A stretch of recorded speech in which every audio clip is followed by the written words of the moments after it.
भालू मियाँ अक्सर बी लुमड़ी की चालाकियों का शिकार रहते थे। आज भी ऐसा ही हुआ। बी लुमड़ी ने इत्तला दी कि उधर झोंपड़ी में नए सयाह आए हैं, उनके पास शहद के जार हैं, तुम्हारे तो मजे हो जाएंगे। वो बेचारा लालच में इस तरफ निकल गया जिस तरफ का लुमड़ी ने बताया था, लेकिन कुछ दूर जाकर उसे अंदाजा हुआ वो फिर उसकी चाल में आ गया है, क्योंकि दूर दूर तक किसी झोंपड़ी का नामो निशान तक न था। उसके पांव भी जख्मी हुए क्योंकि रास्ते में कांटे थे।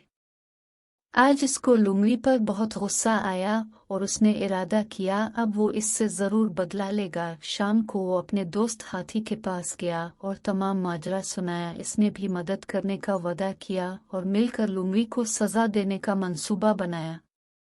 जंगल में हर रोज किसी न किसी जानवर को बादशाह शेर के हुक्म के मुताबिक ड्यूटी देना होती थी। वो अपने मुकर्ररा दिन पहरा देता और अमन व अमान कायम रखता। वो दिन आ गया जिस दिन भी लुमड़ी की ड्यूटी थी। मंसूबे के मुताबिक भालू इसके पास गया और कहने लगा, बी लुमड़ी, वजीर उल्लू ने आपको जल्दी बुलाया है, आप हमारे साथ चलीं। हाथी ने भी यही अल्फाज दोहराए और बताया कि बादशाह सलामत भी वही है। मेरी तो आज ड्यूटी है, मैं कैसे अपनी जगह छोड़ कर जाऊं। भालू ने कहा, आपकी मर्जी, हमारा फर्ज था आपको बताना, अब आप जाने और बादशाह सलामत। ये कहकर वो दोनों चलने लगे कि वो भी कुछ सोचकर उनके साथ चल पड़ी। बादशाह का शाही घर काफी फासले पर था।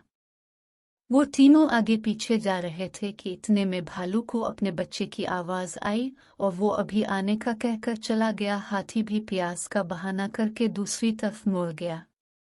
बी लुमड़ी भागती जा रही थी कि इसको शेर की धार सुनाई दी। जब उसने गौर किया तो आवाज इस तरफ से आ रही थी जिस तरफ इसकी ड्यूटी थी। इसको सारी बात समझ में आ गई कि वो बेवकूफ बन चुकी है, अब इसको सजा मिलनी थी। इससे पहले कि कोई इसे बुलाने आता वो खुद ही बादशाह के सामने पेश हो गई। अब इसकी कोई चालाकी काम नहीं आती थी और ना उसकी किसी बात का यकीन आता था। बादशाह शेर ने इसकी लापरवाही पर इसको सख्त अल्फाज में डांटा और सजा तजवीज़ की कि अब इसको पूरा 1 माह ड्यूटी देना होगी। ये सुनकर भी लुमड़ी के होश अलिफाड़ गए। बादशाह के जाने के बाद भालू और हाथी दरख्त के पीछे से सामने आए और एक ज़बान होकर बोले, अब मज़ा आया कि दूसरों को तंग करने का अंजाम कितना बारा होता है।